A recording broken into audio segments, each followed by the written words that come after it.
अस्सलामुअलैकुम, आप देख रही हैं प्रोग्राम हर जाविये से। मैं हूं आपके साथ शुमाइला अर्शद। निगरान वज़ीर आज़म अनवारुल हक काकर से अमरीकी सफ़ीर डोनाल्ड ब्लूम ने मुलाकात की है। वज़ीर आज़म हाउस में होने वाली इस मुलाकात में अमरीकी सफ़ीर ने पाकिस्तान के इक़्तिसादी और तरक्याती एजेंडे की हिमायत की ख्वाहिश की।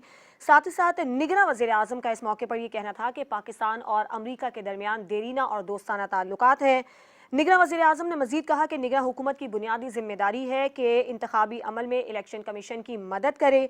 साथ ही साथ उन्होंने मुआशी इस्तेहकाम में मदद करने पर अमरीका का शुक्रिया भी अदा किया और अमरीका के किरदार को भी सराहा। और कल हमने देखा था कि chief election commissioner Sikandar Sultan Raja से भी अमरीकी सफ़ीर की मुलाकात हुई थी। तो अब सवाल ये पैदा हो रहा है कि पाकिस्तान के मुआशी, इक़्तिसादी और सियासी मामलात में अमरीका की दिलचस्पी बढ़ रही है और इसके क्या असरात हो सकते हैं। इसके अलावा एक और अहम मामला है, अहम समाअत तोशा खाना की दरख्वास्त दायर की गई थी ज़मानत के लिए और इस्लामाबाद हाई कोर्ट में आज इसकी समाअत हुई। लेकिन इलेक्शन कमीशन के PTI की सज़ा मअतली की दरख्वास्त जो दायर की गई थी उसे पीर तक के लिए मुलतवी कर दिया गया है, क्योंकि इलेक्शन कमीशन के वकील अमजद परवेज़ जो हैं वो अदालत के बायस अदालत में आज पेश नहीं हुए, बल्कि उनके मुआविन वकील आज अदालत में पेश हुए।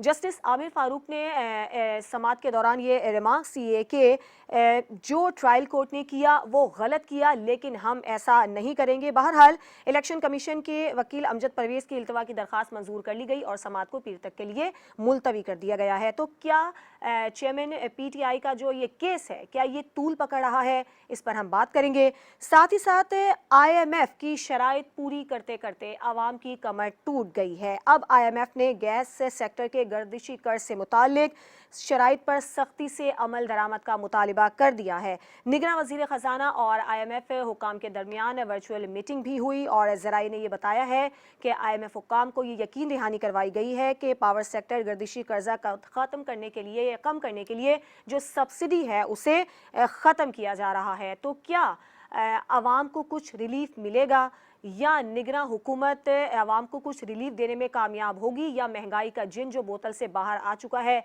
इसी तरह से बढ़ता चला जाएगा और आवाम को रिलीफ मिलने की कोई उम्मीद नहीं है।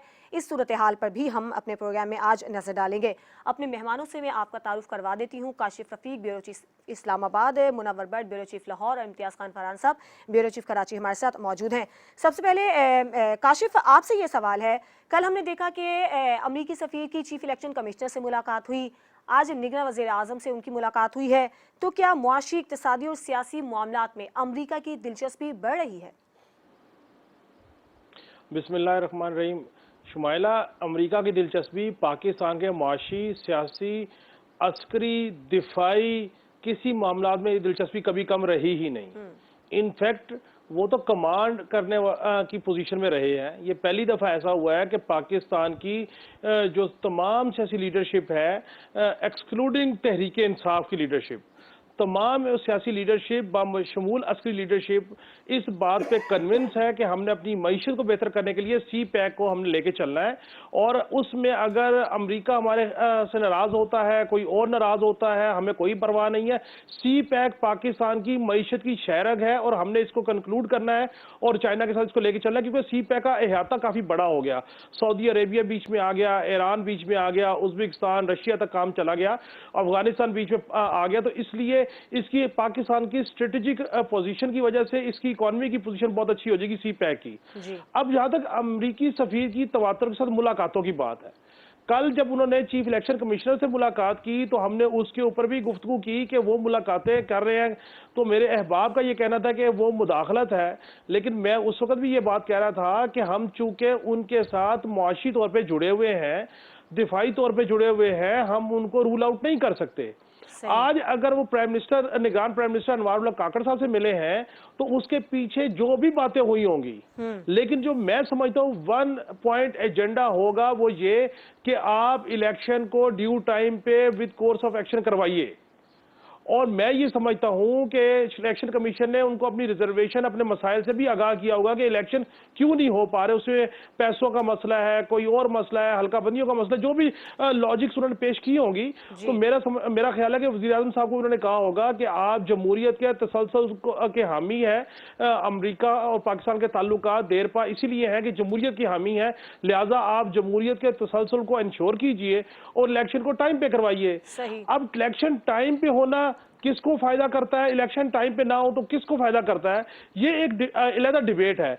लेकिन ये जरूर है कि अगर इलेक्शन 90 दिन में होते हैं, 120 दिन में होते हैं, 190 दिन में होते हैं, तो अगर फरवरी में भी इलेक्शन होते हैं, आप तो देखें जुबान ज़द-ए-आम बात आ गई कि फरवरी में इलेक्शन होंगे, तो इसका मतलब ये हुआ कि ये एक डेलिब्रेटली प्लान था कि फरवरी में इलेक्शन कराने हैं ताकि सेनेट के इलेक्शन से कबल इलेक्शन हो जाए। अब वो 5-6 माह का जो टाइम स्पेल है, उसमें ज़ाहिर बात है वो बहुत सारी चीज़ों को कवर भी करना है, लेकिन सबसे इंपॉर्टेंट चीज़ ये है, जो परेशान कुन बात है, आईनी कवर कैसे करना है, कानूनी कवर कैसे करना है, क्या सुप्रीम कोर्ट इसको आईनी और कानूनी कवर दे सकती है, इसके ऊपर आके मैं समझता हूं निगरान हुकूमत फंस जाएगी।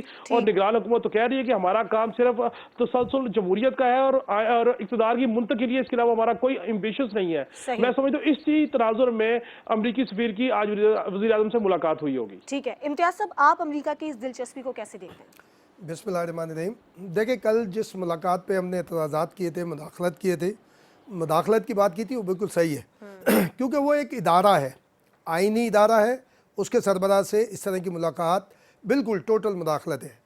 अनवारुल हक काकड़ जो प्राइम मिनिस्टर का होता है, ये टोटल प्योर पॉलिटिकल एक पोस्ट है और इसमें मुलाकातें इस तरह होती हैं और बहुत सारे लोगों की भी होती हैं और उसमें ज़ाहिर है कि गुफ्तगू शुनीद एक वो होती है जो सामने आई और एक वो होती है जो सामने नहीं आती और बाद में सारी आती है। जब शहीद मोहतरमा बेनज़ीर भुट्टो साहिबा के सेकंड गवर्नमेंट थी तो उस वक्त हम एक टीम का हिस्सा थे और इस तरह की हमने कई एक मुलाकातों को ऑब्ज़र्व किया था और देखते थे वहाँ पर PM हाउस वगैरह में या उधर।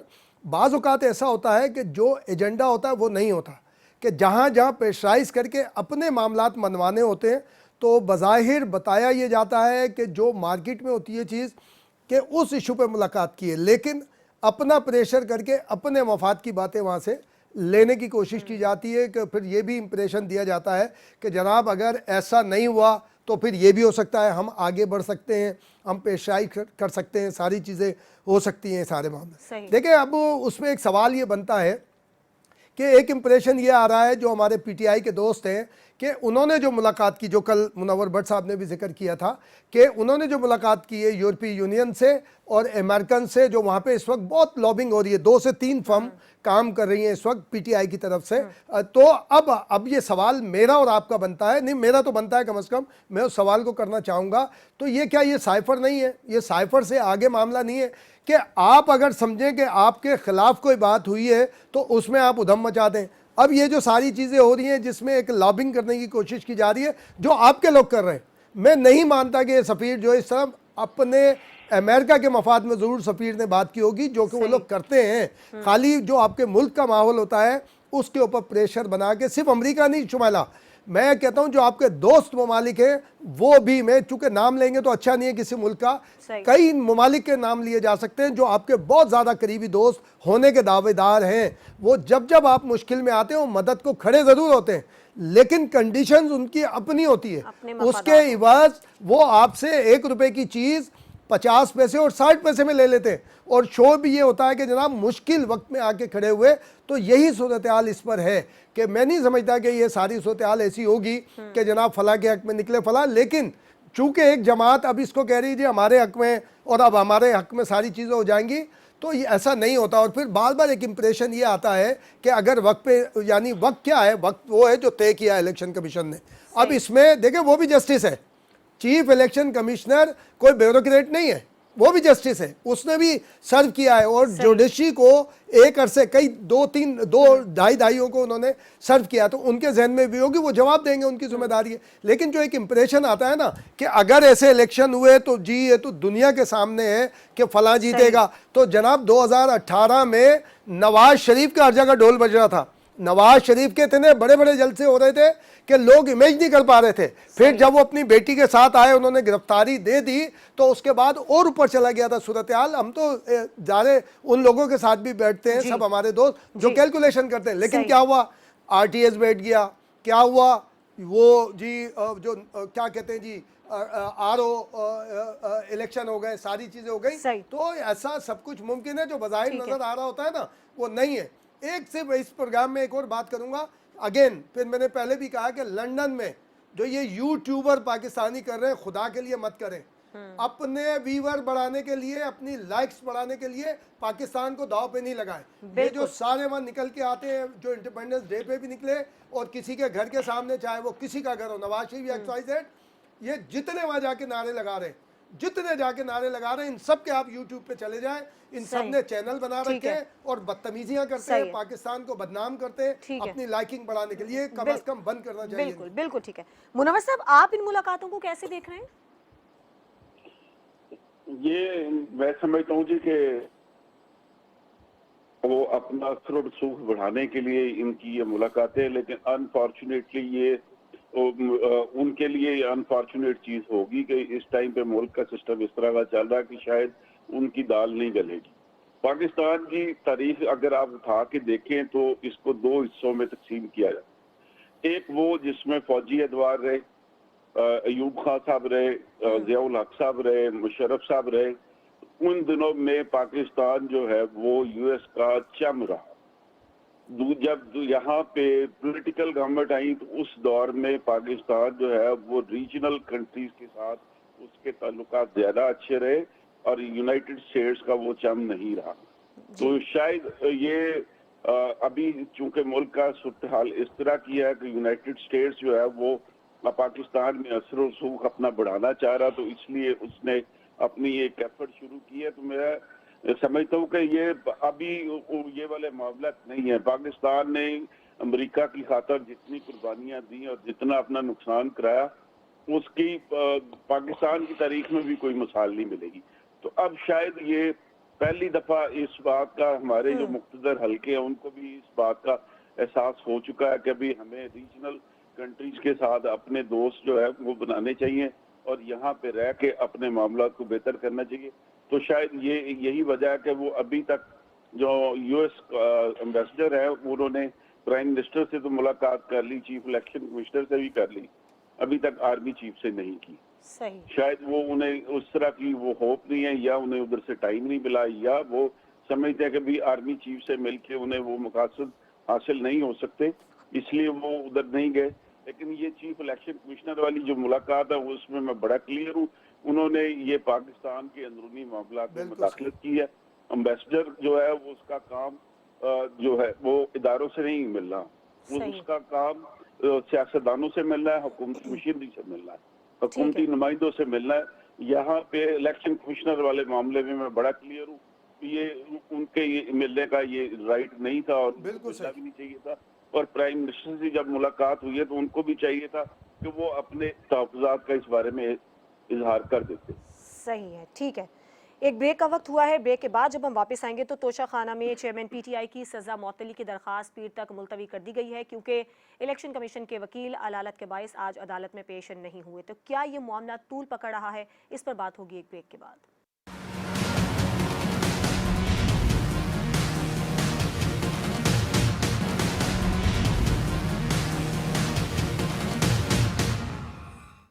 Welcome back. अब हम बात करेंगे तोशाखाना केस की, जिसकी समाअत जो है वो पीर तक के लिए मुलतवी कर दी गई है। ये मामला कहाँ जा रहा है, क्या ये मामला तूल पकड़ता हुआ नजर आ रहा है, इस पर इम्तियाज़ साहब आपका मौक़िफ़ क्या है? आज इलेक्शन कमीशन के वकील पेश नहीं हुए।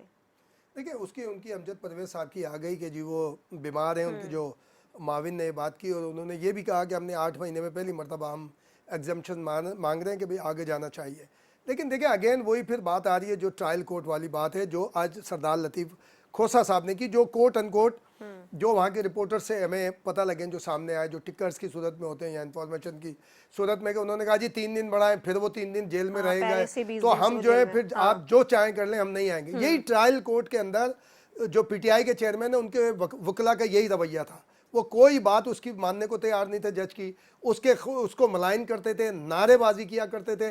मुझे तो अफसोस हो रहा है ये सारी बातों पर कि इस्लामाबाद हाई कोर्ट ने अपने जस्टिस की जो है वो जो सेशन को जो जज थे जिन्होंने शिकायत की थी, मेरे नॉलेज में नहीं है कि उसके ऊपर कोई एक्शन लिया हो। कि आया उन्होंने जो ज़्यादती की शिकायत की थी इस्लामाबाद हाई कोर्ट के, उन्हें तहफ़्फ़ुज़ दिया जाए सारा, तो यही था मामला। कि इसका मतलब ये है कि उन्होंने ये मैसेज दिया, जिस तरह से हमने 2 दिन पहले बात की, और पूरे पाकिस्तान और पूरी दुनिया की जो लॉ कम्युनिटी है उसके अंदर ये गुफ्तगू हो रही है कि सुप्रीम कोर्ट को इस तरह के रिमार्क्स नहीं देने चाहिए थे जो 2 दिन पहले दिए, कि यानी जिससे हाई कोर्ट भी अंडर प्रेशर हो, और ये पहले से तय हो गया। जो आज जो इस्लामाबाद के चीफ जस्टिस हैं उनके रिमार्क से भी ये बात साबित हुई कि जो ट्रायल कोर्ट ने किया वो हम नहीं करेंगे। तो यानी वो इंप्रेशन आ गया कि जनाब पहले से जो रिमार्क्स आए थे के प्रेशर में ये सारी चीज़ें आई। तो अब लग रहा है कि जो सरदार लतीफ़ खोसा साहब जो इस वक्त पीटीआई चेयरमैन की तरफ से पेश हो रहे हैं, कि उनकी गुफ्तगू से ये कह रहा है कि भाई हम नहीं पेश होंगे, जो आपसे होना है, जो आपने करना करना। यानी वो सुप्रीम कोर्ट जाने के लिए तैयार बैठे हुए हैं कि सुप्रीम कोर्ट में तो एकदम है कि जी गैर मुय्यना मुद्दत के लिए वो अपील जो है उन्होंने जो डेट है, डेट इन ऑफिस की हुई है गैर मुय्यना मुद्दत के लिए। इसका मतलब है वो आधा घंटे के बाद भी अपेयर हो सकते हैं, 2 घंटे के बाद भी, और 1 दिन बाद भी, 2 दिन बाद भी। तो इस तरह के रवैये भी सामने नहीं आने चाहिए। ये थ्रेटिंग है कि भाई आप उसको, इसका मतलब है कि अगर ट्रायल कोर्ट के जज ने किसी प्रेशर से या किसी वजह से फैसला किया जो कहा जा रहा है, जो पीटीआई, तो फिर इसका मतलब है इस्लामाबाद हाई कोर्ट की तरफ से भी हम कह सकते हैं कि वो भी अंडर प्रेशर फैसला आएगा कि जो सुप्रीम कोर्ट के रिमार्क्स आए वही आज हमारे chief justice Islamabad high court ने कहा कि जनाब जो कुछ हुआ है हम वो नहीं करेंगे।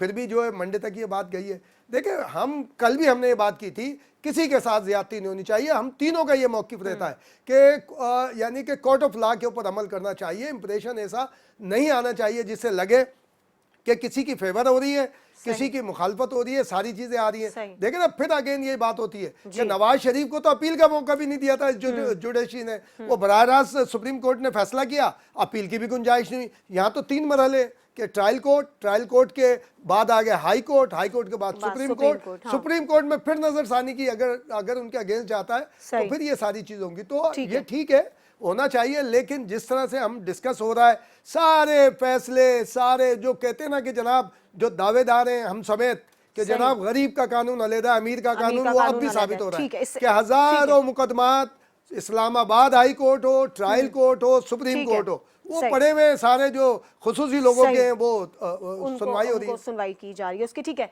मुनव्वर साहब, आपका इस पर मौक़िफ़ क्या है? ये मामला तूल पकड़ता आपको नजर आ रहा है, और जो रिमार्क सामने आए उस पर क्या कहेंगे?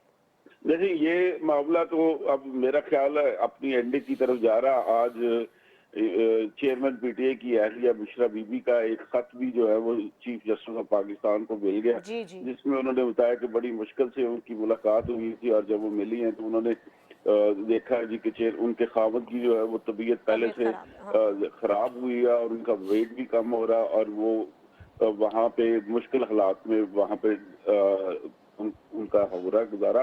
लेकिन ये है कि वो अपने कमिटमेंट के साथ वहाँ पे डटे हुए हैं कि जो मैंने फैसला किया मैं उस पर खड़ा हुआ और मैं इसी तरह करूंगा। लेकिन जो है कि कानून के मुताबिक जो उनकी सहूलियात बनती हैं जेल के अंदर उनको मिलनी चाहिए, और ये बात उन्होंने चीफ जस्टिस ऑफ पाकिस्तान की कोर्ट में डाल दी है। तो दूसरी तरफ वो शायद वो पहले से ही तैयार बैठे हुए थे कि भी इस तरह का कोई मामला वो उनके नोटिस में आने जा रहा है, तो वो उसके लिए उन्होंने पहले से ही एक डायरेक्शन जारी कर दी कि वो खान साहब को मिलने वाली जो सहूलियात है उसकी डिटेल बताई जाए, क्या कवायद के मुताबिक उनको सहूलियात दस्तयाब हैं या नहीं है।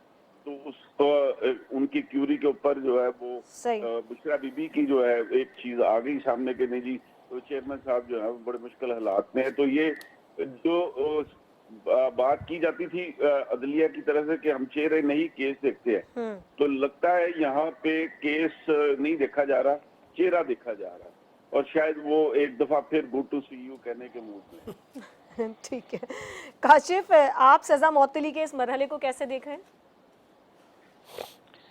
देखिए शुमाइला, ये बड़ी अनफॉर्चुनेट है कि यहाँ पे जुडिशरी ने और जुडिशरी में मौजूद जो सुपीरियर साइड है यानी कि चीफ जस्टिस ऑफ पाकिस्तान कोई भी बैठे हों, मौजूदा हों या माजी के हों, इन्होंने अपने इदारे के निज़ाम को, अपने इदारे को उठाने के लिए इन्होंने कोई काम नहीं किया। यहाँ पे ख्वाहिशात के ऊपर काम हुआ, प्रेशर और दबाव के ऊपर काम हुआ। ये अनफॉर्चुनेट बात है, ये रिकॉर्ड की बात है कि नवाज शरीफ साहब के पनामा केस से लेके बड़े बड़े लोगों के फैसलों के ऊपर हमने तनकीद की, हमने उसकी तायीद नहीं की। सही। आज भी जो लोग ये समझ रहे हैं, मैं कल भी आपको ये कह रहा था, मैं आज भी कह रहा हूं, मैं कन्विंस हूं इस बात पे कि ज्यादा से ज्यादा चेयरमैन तहरीक इंसाफ की तोशा खाना में सजा मुअत्तल हो सकती है, बरियत नहीं हो सकती। उसके लिए एक प्रोसेस है। लेकिन अगर सजा मुअत्तल हो भी जाए, 9 मई के मुकदमात, दहशतगर्दी के मुकदमात, दूसरे मुकदमात, तीसरे मुकदमात, 180, 90, 200 मुकदमात हैं। सही। उन मुकदमात में उनकी गिरफ्तारी हो जाएगी, शामिल तफ्तीश होंगे, फिर उसके बाद प्रोसेस शुरू होगा बेल्स के होने का। ठीक। अब ये तो अपनी जगह पे मुसलमा हकीकत है कि कोर्ट ऑफ लॉ ने अपना कोर्स ऑफ एक्शन तय करना है और उसके बाद ही उस प्रोसेस से उन्होंने बाहर निकलना है। कोई दूसरी ऐसा नहीं है कि एक सो मोटो हो या एक फैसला है और सारे के सारे केसेस में से उनकी बेल हो जाए और वो कहिए इनको आज़ादी का परवाना मिल गया। ऐसा मुमकिन बज़ाहिर नजर नहीं आ रहा, इसमें टाइम लगेगा। अब अगली बात जो है कि अगर वो ex prime minister of Pakistan है, चौधरी परवेज इलाही साहब एक्स सीएम पंजाब है, इससे कबल नवाज शरीफ साहब जेल थे, शहबाज शरीफ साहब थे और भी थे, जो भी उनकी ड्यू राइट्स की बनती हैं उसके ऊपर उनको फैसिलिटीज देनी चाहिए, उनको उनकी लुक आफ्टर होनी चाहिए। और ये कोई अचंभे की बात नहीं है कि अगर एक खातून जिसके हस्बैंड पाबंद सलासल हैं, वो उनसे मिलती हैं और वो समझती हैं कि उनके खावंद की जान को खतरा है, उनकी सेहत खराब है, उनकी सहूलियात उनके हिसाब से नहीं मिल रही हैं, तो अगर उन्हें दाद रसी के लिए किसी फोरम से रब्ता किया है तो मैं समझता हूँ कि ये कोई मजाइका खेज बात नहीं है। उनको सदर पाकिस्तान को भी खत लिखना चाहिए था, उनको वज़ीर आज़म पाकिस्तान को भी खत लिखना चाहिए था, उनको आर्मी चीफ को भी खत लिखना चाहिए था। ये उनका राइट है कि भाई उनका जो ड्यू राइट्स हैं, प्रिजनर्स के भी ड्यू राइट्स हैं, उनको देने चाहिए। और अगर माजी में किसी ने नहीं दिए तो इसका मतलब ये नहीं है कि आप मौजूदा हाल में भी किसी को नहीं देंगे। लेकिन ये जरूर है कि ये कम अज कम इस जेल के अय्याम से मैं ये समझता हूं कि चेयरमैन तहरीक इंसाफ जो है उनको अब समझ लग गई होगी कि बिला वजह कहीं पब्लिक गैदरिंग में जोश खिताबत में ये नहीं कहना चाहिए कि मैं तुम्हारा एसी उतरवा दूंगा, मैं तुम्हें जेल में डाल दूंगा, मैं तुम्हें मूंछों से पकड़ के ये कर दूंगा। उन्होंने भी गलत किया। अगर आज हम ये कह रहे हैं कि आज सिस्टम उनके साथ गलत कर रहा है तो हम माजी में भी कहते रहे कि उन्होंने गलत किया है और सियासी मकाफती अमल का शिकार है। सो कोर्ट ऑफ लॉ की जो चीजें हैं वो तो कोर्ट ऑफ लॉ में ही जानी है। और ये मैं समझता हूँ कि छोटे से छोटा कानून का तालिब इल्म है वो भी इस बात को समझ रहा है कि जिस जोर से, जिस तेजी से दिलावर साहब ने सजा सुनाई है जी, मैं जाती तौर पर समझता हूँ कि उसको जस्टिफाई कोई भी नहीं कर सकता। सही। हम तो चले साफ्ती तालिब इल्म है, कोई कानून का तालिब इल्म नहीं कर सकता। अल्टीमेटली जजेस ने भी जो है वो एविडेंसेस को देखना है। सही, ठीक। लेकिन जज सिविल हो जी काशिफ, हाई कोर्ट का हो, सेशन का हो या सुप्रीम कोर्ट का हो, सही, इनको एक बात जरूर सोचनी चाहिए कि जज को जो भी फैसला करता है उसकी सजा और जजा का फैसला होता है वो उसकी गर्दन के ऊपर होता है। ठीक है। और एक दिन जजमेंट डे होना है, खुदा के सामने पेश होना है हर और केस खुदा में आपसे कानून पूछेगा के इन जजेस से, ठीक है, तकाजे पूरे पूछेगा करने आपने बहुत ज्यादा कैसे जरूरी है। ठीक है किए कि नहीं किए। काशिफ, एक ब्रेक का वक्त हुआ है। ब्रेक के बाद जब हम वापस आएंगे तो IMF ने मजीद शराइत पूरी करने का मुतालिबा कर दिया है। अब आगे क्या होगा, आवाम का क्या हाल होने वाला है, महंगाई की क्या सूरत हाल होगी, क्या कुछ रिलीफ मिलेगा या नहीं, इस पर बात होगी एक ब्रेक के बाद।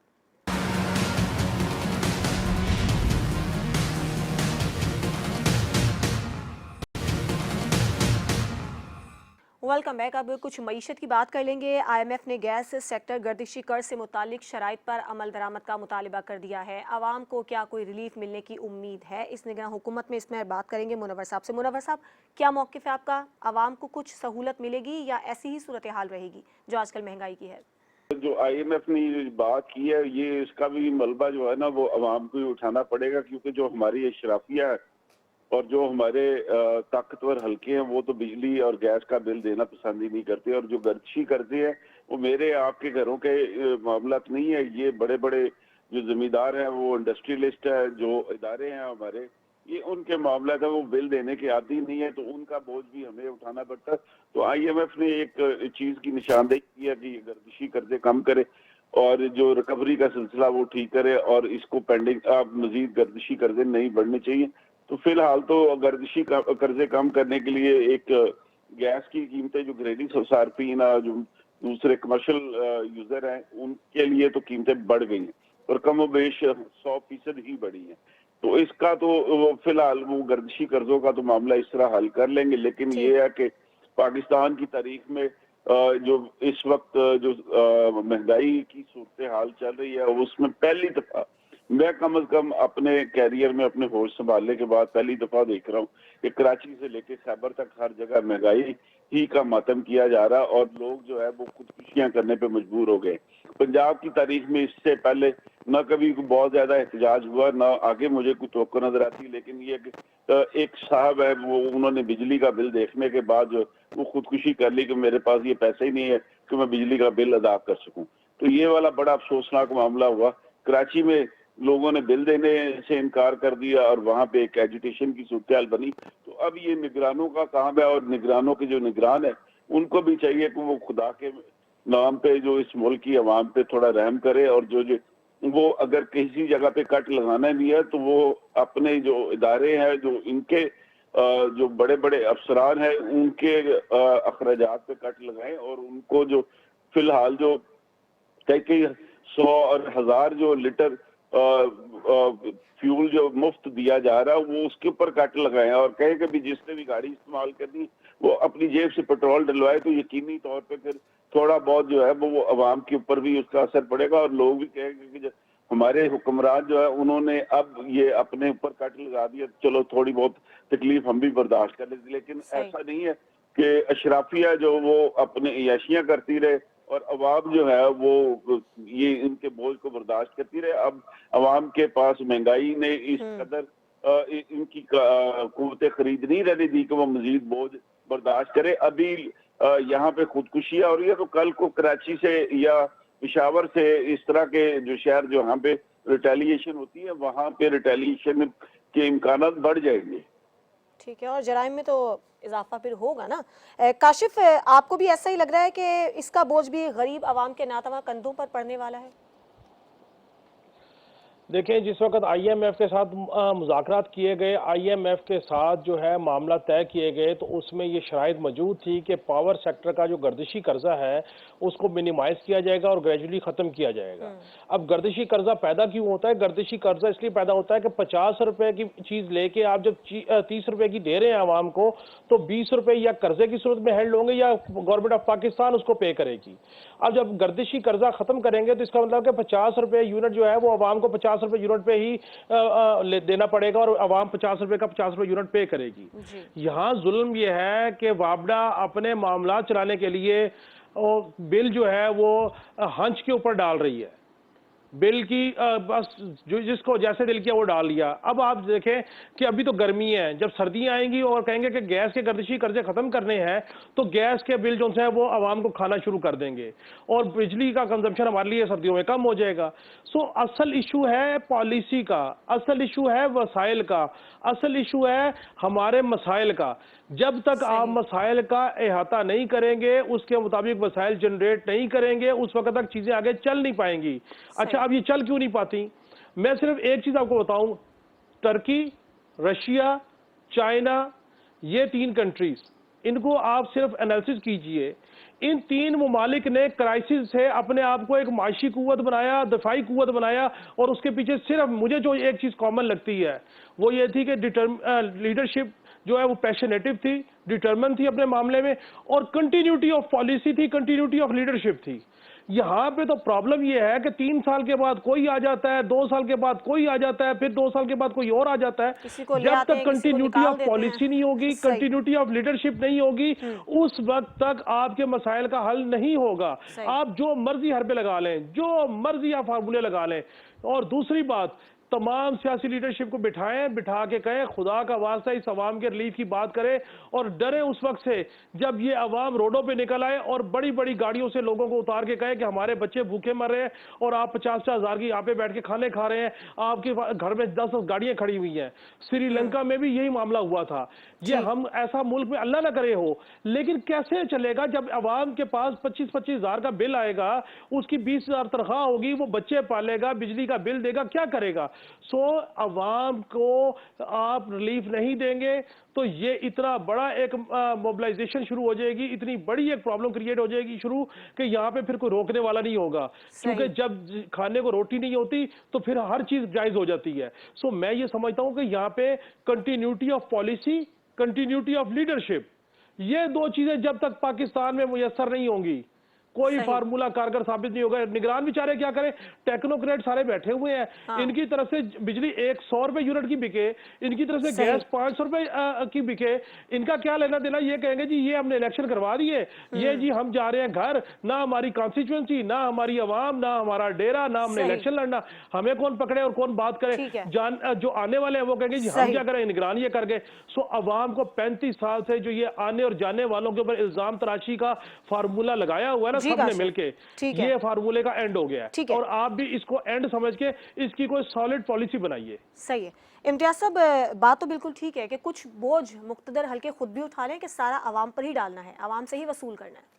देखिए, एक तो ये जो अभी इस पे बात करने से पहले एक बात काशिफ ने कही थी पिछले सेगमेंट में, ये सन 2000 से ऐसी हो रहा है कि जो हमारे जुडिशरी है, हायर जुडिशरी सुप्रीम कोर्ट, वो रिलीफ इस तरह से देती आ रही है। बाद में इफ्तिखार चौधरी भी, परवेज़ मुशर्रफ को भी ये सारा दिया जो जिसमें नेक नामी नहीं हुई अवाम में। और दूसरी मैंने लातादाद सियासतदानों को, अहम ओहदे वालों को भी, कम ओहदे वालों को भी देखा है जो जेल में होते हैं। उनमें पहले वाले भी कि जिसके बारे में मैं और आप खबरें चलाते हैं ना, बड़े मुश्किल में ये हैं। जो PTI के चेयरमैन है ना, तमाम सहूलियात मैसर हैं, उससे कहीं ज़्यादा कमरे में नहीं होती, वो अदर देन कमरा होती हैं, सबको मिलती है, सिर्फ इधर नहीं है, उनको मिल रही हैं।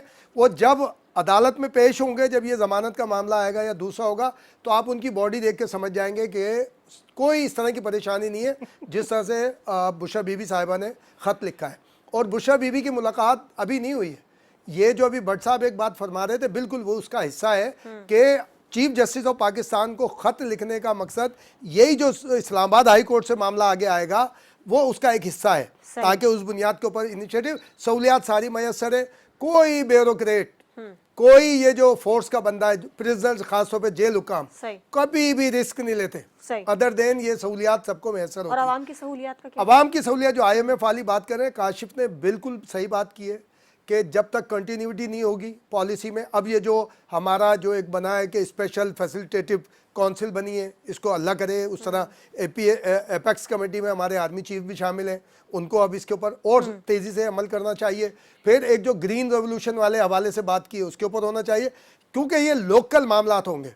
और ये जो फॉरेन इन्वेस्टमेंट की बात करते हैं ना शुमाइला, मैं आसिफ जरदारी के बिल्कुल इस मौक़िफ़ की तायद करता हूँ कि लोकल इन्वेस्टमेंट को आप बढ़ाएं। उसके लिए हमारी जुडिशरी को ज़्यादा किरदार अदा करना पड़ेगा। ये स्टे की कहानी से निकलें कि सालों के स्टे हो जाते हैं और इंडेफिनिट स्टे हो जाते हैं, फॉर द टाइमिंग होता है स्टे। तो ये अगर कोई लोकल इन्वेस्टर कोई काम करता है, कोई अगर केस आता है, उसको सॉल्व करने की इजाज़त दें। सिर्फ हुक्मरानों का काम नहीं है, हमारी अदलिया की तरफ से भी बहुत सारे स्टे इस तरह के लादात पड़े हुए, जिसकी वजह से लोकल इन्वेस्टर जो है उसकी दिलचस्पी होती है। हम फैसिलिटेट करते हैं, बाहर कोई $50 करोड़ की इन्वेस्टमेंट करता है, $1 अरब वो वापस लेकर जाता है, मुनाफे के बगैर कोई काम वो नहीं करेगा। और दूसरी जो हमारी इंटेलिजेंसिया है शुमाइला, हम सबको मिलकर अब हुक्मरानों के ख़िलाफ़ एहतजाज करना है, करें भले करें, उससे कुछ हासिल नहीं होना। अब हमें मिलकर IMF के ख़िलाफ़, IMF की शराइत के ख़िलाफ़ मुजाहरे करना शुरू करने चाहिए और वो डिबेट ओपन करनी चाहिए कि क्या IMF वो इदारा है कि वो मुल्क, किसी भी मुल्क के हुक्मरान से मुआहदा करके वहाँ की आवाम को ऑपरेट करेगा, आवाम को दबाएगा। या तो ये पाकिस्तान के खिलाफ इंटरनेशनल साजिश है, या तो पाकिस्तान हुई थी शराइत तो पहले तय हो गई थी। नहीं, वही मैं कह रहा हूँ ना, एक हुक्मरान ने की है, आप उसको ऑपरेट करेंगे, आप आवाम को करेंगे, तो फिर आवाम को भी अब इस बारे में अपनी गुफ्तगू का आगाज़ करना चाहिए। अब हम ये बात करते हैं जी, इन्होंने पहले PTI की गवर्नमेंट में ये माहिदा हुआ जो पहला, अब तो इंटरम सेटअप चल रहा है। इंटरम सेटअप निगरान हुकूमत की बात नहीं कर रहा, जो IMF का इंटरम सेटअप आपने देखा कि हमें $1 अरब मिले, बाकी हमें और मिलेंगे। इसके ऊपर एक डिबेट हमें ओपन करनी पड़ेगी। जो हमारी ताजिर बरादरी ने भी, जो PDM की हुकूमत थी उस दौर में IMF के हवाले से बहुत बात की थी। हमारा लोकल इन्वेस्टर तैयार है उस तरह के पैसे इन्वेस्ट करने को तैयार है, सिर्फ वो सिक्योरिटी चाहता है। तो या तो पाकिस्तान इस वक्त आलमी साजिशों में गिरा हुआ है, जिसमें IMF एक टूल का किरदार अदा कर रहा है कि प्रेशर किया जाए। तो हमारी इंटेलिजेंसिया जो भी है, जिसमें हम राइटर्स हैं, हमारे सिविल सोसाइटी के लोग हैं, छोड़ दें अब इनको। हुक्मरानों को तो हम हमेशा मलाइन करते हैं जो भी आते हैं। अब हमें IMF को बराह रास्त बात करनी चाहिए कि जनाब ये जो आप एग्रीमेंट करते हैं गर्दिशी कर दे, इसका तो सिर्फ आप डिमांड करते हैं, आप वे आउट भी बताएं, सारा कि अवाम के ऊपर आता है। और ये जो यूनिट की बात है ना शुमाइला, जितने में यूनिट पड़ रहा उतने में दें। ये 13 किस्म के टैक्स किसने क्यों लगा दिए पता नहीं। अब सेल टैक्स, जैसे हम वहां पे बिजली लेके बाहर बेच रहे हैं, हमारे ऊपर सेल टैक्स आ रहा है, GTS आ रहा है 13, और फिर जब कलेक्टिव आपका कोई यूनिट बिल बन जाता है उसके ऊपर एक और टैक्स लगा दिया जाता है। टैक्स तो हुकूमत खत्म कर सकती है ना, बिल्कुल। अब तो बर्दाश्त टैक्स वो बिल्कुल टैक्स वापस ले सकती है। वरना तो ये काशिफ जो बात कर रहे थे बच्चा भी अब निकलेंगे कराची से। हम ये कोई जज्बाती बात नहीं, लोग खुदकुशियां कर रहे हैं। कराची में आपने एक ताजिर के खिलाफ वो उसने जरा काम किया, आपने FIR दर्ज कर दी। काशिफ जल्दी से जरा अपनी बात मुकम्मल कीजिएगा, क्या कह रहे हैं? मैं सिर्फ एक चीज, मेरी दरखास्त है, मैं इम्तियाज भाई से भी कहता हूँ, मैं मुनव्वर भट्ट साहब से भी कहता हूँ, अगर हम सिर्फ एक बात के ऊपर, हम तो बोल सकते हैं ना, सिर्फ एक बात के ऊपर बोले इन पॉलिटिशियंस को, जो पॉलिसी मेकर हैं, जो कानून साजी करते हैं, कि इस मुल्क में आप ब्यूरोक्रेट्स को कह दें कि या आप दोहरी शरीयत रख लें या आप नौकरी रख लें, तो ये कानून साजी हो जाए। आप देखें इस मुल्क में हालात कैसे ठीक होंगे। ब्यूरोक्रेट यहाँ से उठता है, उसकी मल्टीनेशनलिटी है, उसको इश्यू ही नहीं है, पहुंच जाएगी। ठीक है, बहुत शुक्रिया काशिफ, आपका बहुत शुक्रिया, मुनव्वर बहुत शुक्रिया, इम्तियाज साहब आपका बहुत शुक्रिया। और बात बिल्कुल ठीक है कि अब आवाम के लिए जो सब्र की बात थी वो बहुत आगे चली गई है। अब आवाम से बर्दाश्त नहीं हो रही है महंगाई की जो सूरत हाल है। आज के प्रोग्राम से इजाज़त दीजिए, अल्लाह हाफ़िज़।